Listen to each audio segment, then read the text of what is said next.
Cuán firme cimiento se ha dado a la fe.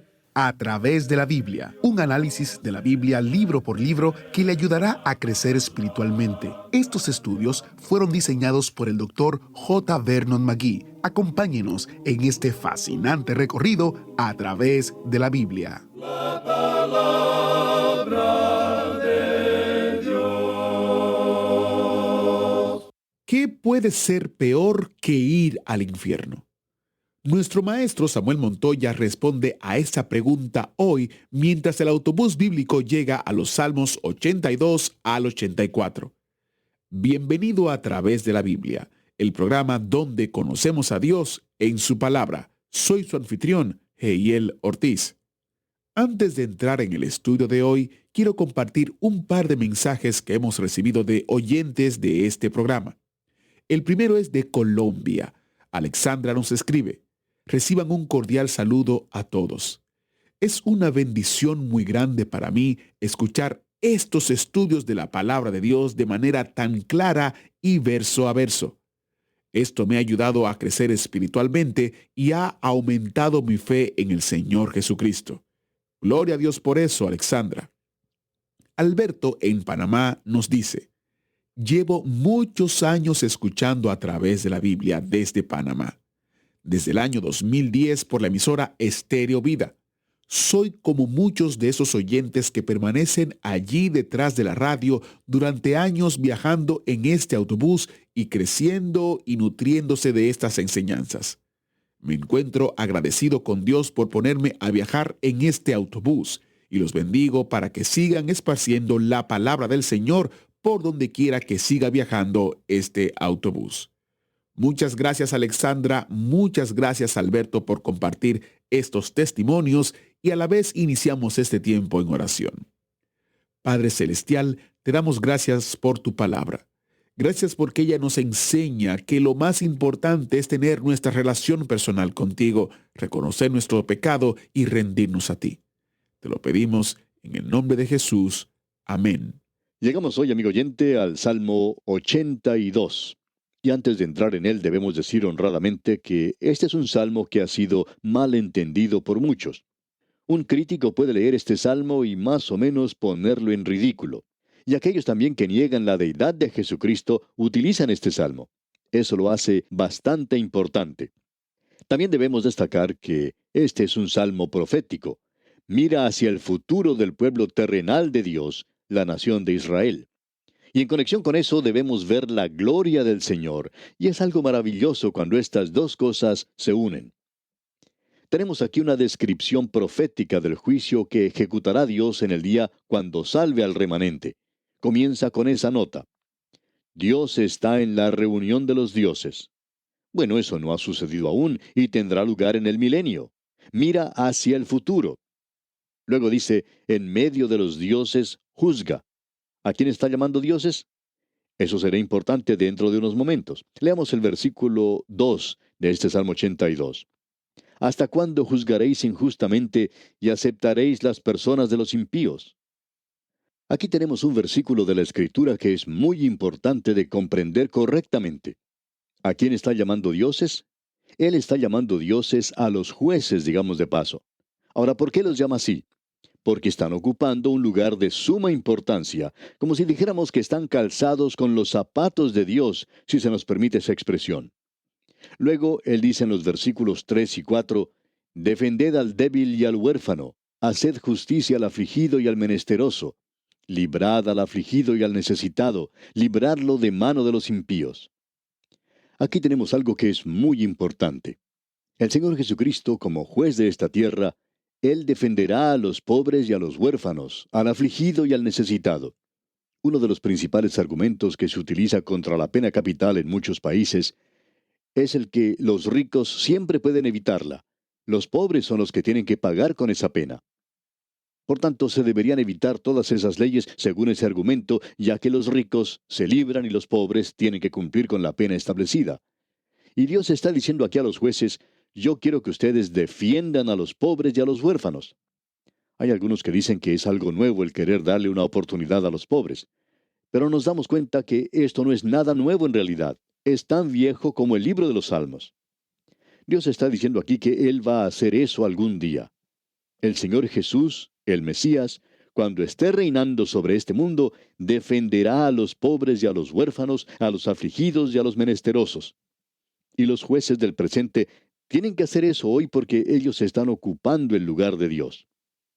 Ahora en el versículo 4 leemos, librad al afligido y al necesitado, libradlo de mano de los impíos. Y luego llegamos a algo que es muy interesante, versículo 5.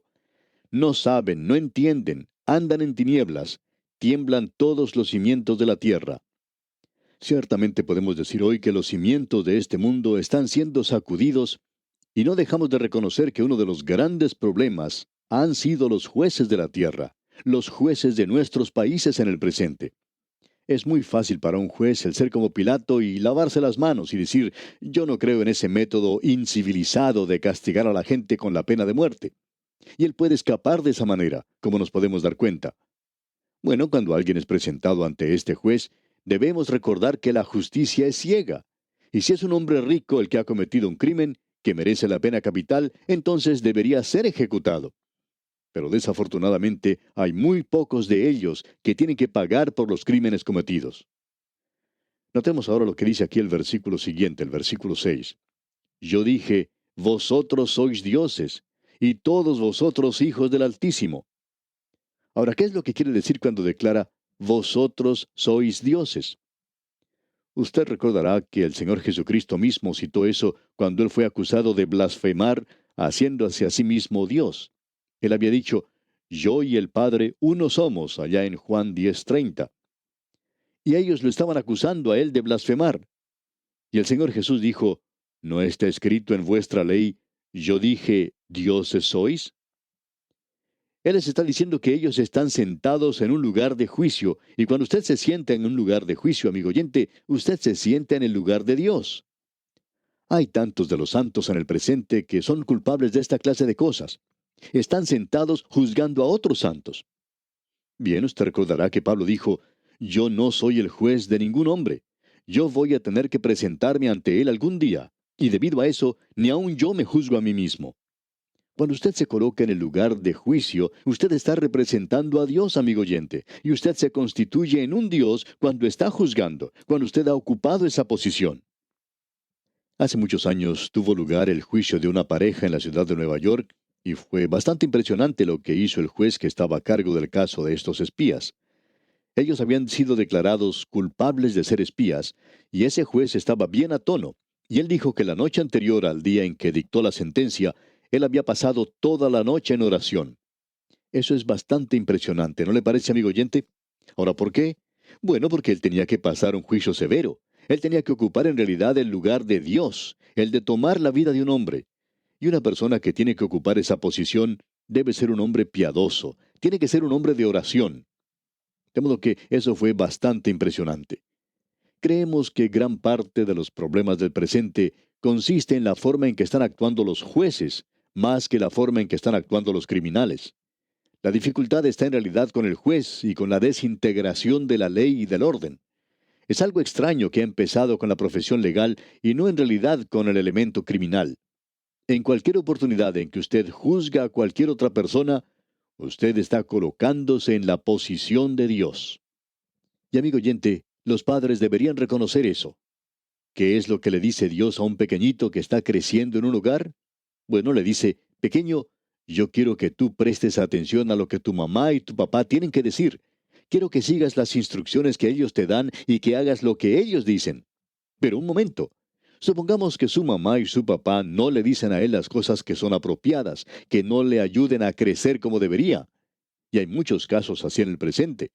Dios dice, ellos son responsables ante mí. Ellos están ocupando mi lugar.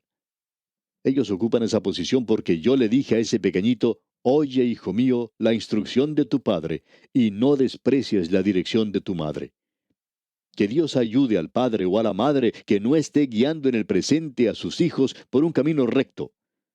Alguien dijo en cierta ocasión, ¿qué puede ser peor que ir al infierno? Y la respuesta que dio un predicador hace muchos años fue, ir al infierno y escuchar la voz de un muchachito, El padre reconoce esa voz y dice, «Hijo, ¿qué estás haciendo aquí?».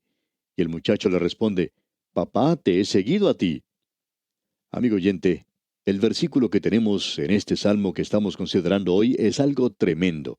Dios está diciendo a los jueces que estén seguros de buscar la justicia en todo, que estén seguros de juzgar justamente. Yo dije, vosotros sois dioses y todos vosotros hijos del Altísimo. De eso quiere él hablarnos aquí. Ahora el versículo 7 de este Salmo 82 dice, pero como hombres moriréis, y como cualquiera de los príncipes caeréis. Usted puede estar ocupando ese lugar de Dios, pero usted es un ser humano, y un día tendrá que estar presente ante Dios. Y el versículo 8 dice entonces, levántate, oh Dios, juzga la tierra, porque tú heredarás todas las naciones. Y esa es una oración, y será la oración de la nación de Israel. De seguro que podríamos unirnos en esa oración en el día de hoy. Oh Dios, juzga la tierra. Oh Dios, tú heredarás todas las naciones. Todo esto es tuyo, juzga este mundo. Esa es la oración, creemos nosotros, que cualquiera puede orar en el día de hoy. Y llegamos ahora al Salmo 83. Este salmo fue escrito por Asaf, y es el último que tenemos que fue escrito por su pluma. Con este finaliza esta serie de salmos que él ha escrito. Este es un salmo bastante desconcertante. En realidad, uno no lo puede colocar en la historia de la nación de Israel, y ya que uno no lo puede ubicar correctamente, lo que se intenta hacer es tratar de acertar dónde va. Y hay gente que ha hecho sugerencias disparatadas, pero sigamos. Permítanos leer los primeros dos versículos de este Salmo 83. Oh Dios, no guardes silencio, no calles, oh Dios, ni te estés quieto, porque aquí que rugen tus enemigos, y los que te aborrecen alzan cabeza. Quienquiera que sea el enemigo aquí, odia a Dios. Eso es evidente, y eso es cierto de cualquier enemigo, pero aquí están señalados. Leamos el versículo 3. Contra tu pueblo han consultado astuta y secretamente, y han entrado en consejo contra tus protegidos. En otras palabras, estas son personas quienes han tramado la destrucción de la nación de Israel. Ha habido personas que han intentado ubicarlo en esta o en aquella época, pero lo importante de notar aquí es que Dios expresa aquí el odio de ellos contra Dios. Y creemos que eso es cierto de cualquier enemigo. Estos enemigos son identificados en los siguientes versículos, y entramos en esta sección que es difícil de ubicar en la historia. Leamos los versículos 5 hasta el 8 de este Salmo 83. Porque se confabulan de corazón a una, contra ti han hecho alianza. Las tiendas de los edomitas y de los ismaelitas, Moab y los agarenos, Gebal, Amón y Amalec, los filisteos y los habitantes de Tiro. También el asirio se ha juntado con ellos, sirven de brazo a los hijos de Lot. Y los hijos de Lot, por supuesto, serían los moabitas y los edomitas. Bueno, tenemos aquí a los enemigos en la historia donde uno los puede ubicar. Y esto para nosotros hace de esta sección algo bastante destacado. Tiene un significado real porque parece indicar que está mirando hacia el futuro, y aparentemente estas naciones que estuvieron en existencia en un tiempo volverán a aparecer una vez más. Israel en el presente está rodeada de naciones árabes. En realidad, no todas ellas son árabes, sino que aparentemente están unidas no tanto como árabes, sino como musulmanes, quienes son enemigos de la nación de Israel. Aparentemente, en los últimos días estas naciones volverán a existir. No existen en el presente y no hay nada que corresponda. Por tanto, personalmente creemos que este es un pasaje de la Escritura bastante interesante, y nos gustaría tener más tiempo para tratar sobre él. Ahora, partiendo desde el versículo 9 hasta el final del Salmo, tenemos una mirada retrospectiva al pasado en este sentido. Él está diciéndoles a ellos, juzgad como lo habéis hecho en el pasado. Leamos el versículo 9. Hazles como a Madián, como a Sísara, como a Jabín en el arroyo de Sisón. Para aclarar eso, usted puede leer la historia en el libro de Jueces, cómo las naciones fueron juzgadas en esa época en particular, y a quienes dicen, Dios no va a hacer eso en el futuro. ¿Que no lo va a hacer? Lo ha hecho en el pasado, amigo oyente, y lo podrá hacer en el futuro porque Dios no ha cambiado. Y por eso es que creemos que esto es bastante impresionante. Asaf dice, de la misma manera que habéis juzgado en el pasado, hazlo en el futuro. Este es un salmo imprecatorio y no creemos que debiéramos hacer esta clase de oración de ninguna manera. A nosotros se nos ha dicho, orad por vuestros enemigos. Ahora, ¿qué deberíamos orar? ¿Que ellos continúen siendo nuestros enemigos? No, amigo oyente. Deberíamos orar para que ellos se conviertan, para que ellos se vuelvan a Dios. Pero aquí en este salmo tenemos un llamado para el juicio y luego Asaf indica en el versículo 13, Dios mío, ponlos como torbellinos, como hojarascas delante del viento. Usted recuerda esa rueda grande y pesada que se usaba para moler en el pasado y que era arrastrada por los bueyes. En ese lugar se colocaba el grano que se iba a moler, y esta piedra tan pesada en realidad lo dejaba hecho hojarasca. Y aquí Asaf está diciendo que trate con estas personas de esa manera.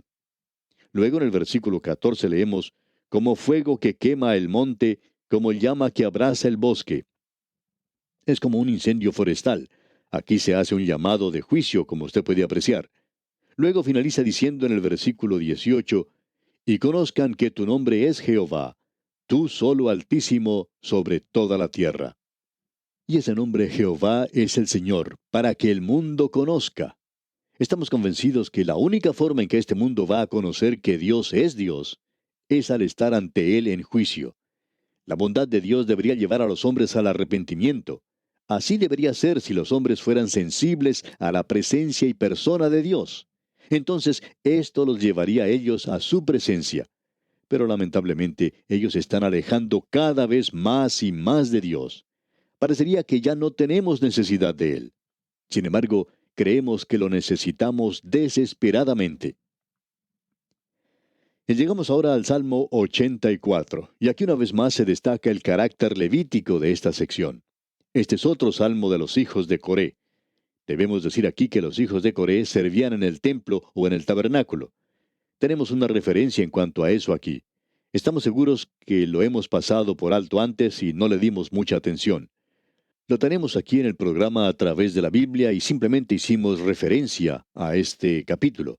Estamos hablando del primer libro de Crónicas, capítulo 26. Y quisiéramos regresar ahora y echar una mirada a eso con la información que tenemos en este salmo. En el primer versículo del capítulo 26, del primer libro de Crónicas leemos, también fueron distribuidos los porteros, de los coreitas, Meselemías, hijo de Coré, de los hijos de Asaf. Y luego tenemos una larga lista de esta familia de los coreitas. Usted recuerda que Coré había encabezado una rebelión y esa rebelión los llevó a actuar contra Moisés, y él fue juzgado. Pero ahora, por la gracia de Dios, ellos son levitas, ellos están sirviendo en el tabernáculo y aquí en el templo de Dios. Y en el versículo 2 de este capítulo 26 del primer libro de Crónicas leemos, entre estos se hizo la distribución de los porteros, alternando los principales varones en la guardia con sus hermanos, para servir en la casa de Jehová. Dice más adelante que ellos echaron suertes para ver quién ocupaba cada puerta.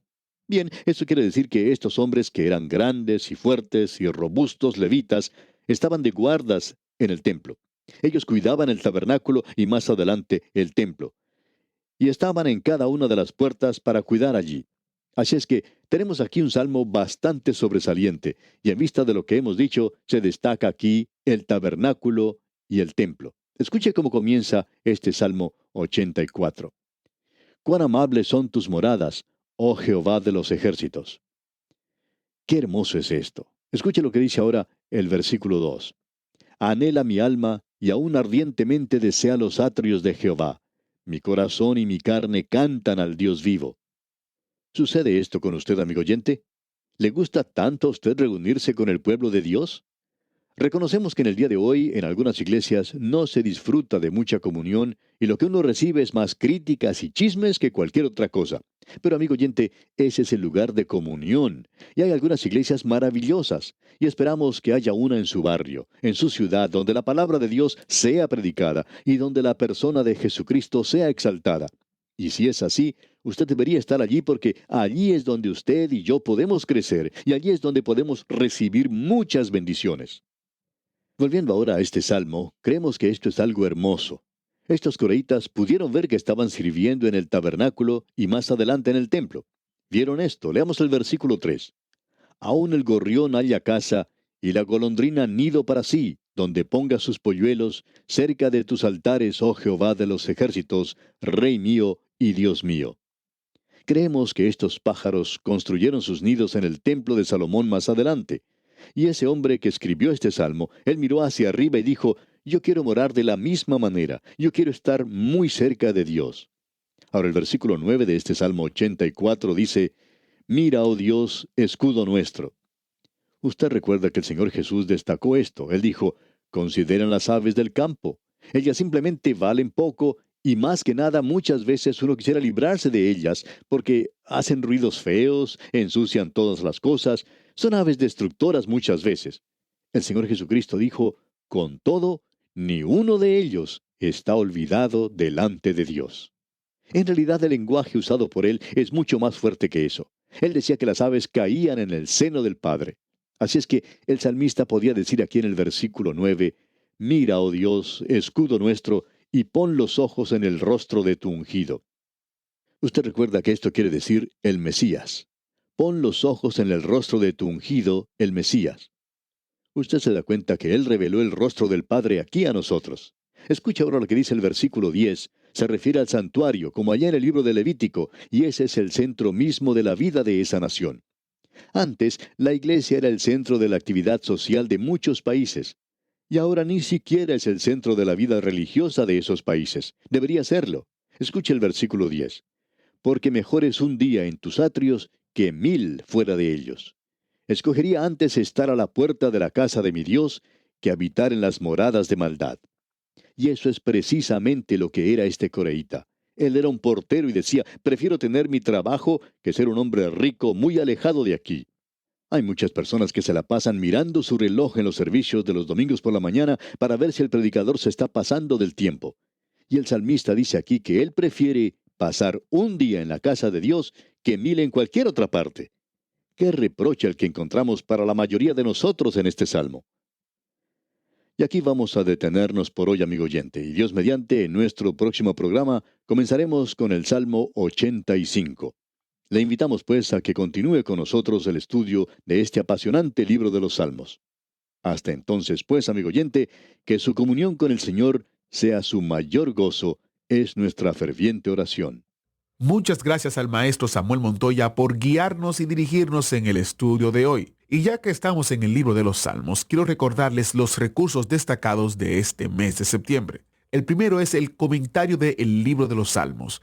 El segundo es un librito titulado El alma de David al descubierto. Usted puede obtener descargas gratuitas de estos recursos en nuestro sitio web a través de la biblia.org/recursos destacados. Estos recursos no le cuestan nada, pero agradecemos al Señor que están disponibles gracias a ofrendas de oyentes como usted que colaboran con nosotros.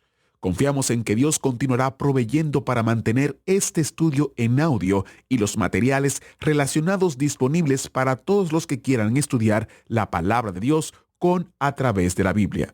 Si Dios lo permite, estaré con usted en una próxima entrega de este fascinante recorrido a través de la palabra de Dios. Dios les bendiga. Agradecemos que nos acompañara en el estudio de hoy. Le invitamos a que visite nuestro sitio en internet a través de la biblia.org. Ahí puede suscribirse para recibir las notas y bosquejos de lo que estamos estudiando y noticias del ministerio. También encontrará la variedad de libros y materiales gratuitos que tenemos para usted. El sitio es a través de la biblia.org. Todo lo que hacemos es posible gracias al Señor y a personas como usted que se unen a nosotros en la obra de llevar la palabra entera al mundo entero. A través de la Biblia es una producción de Radio Transmundial.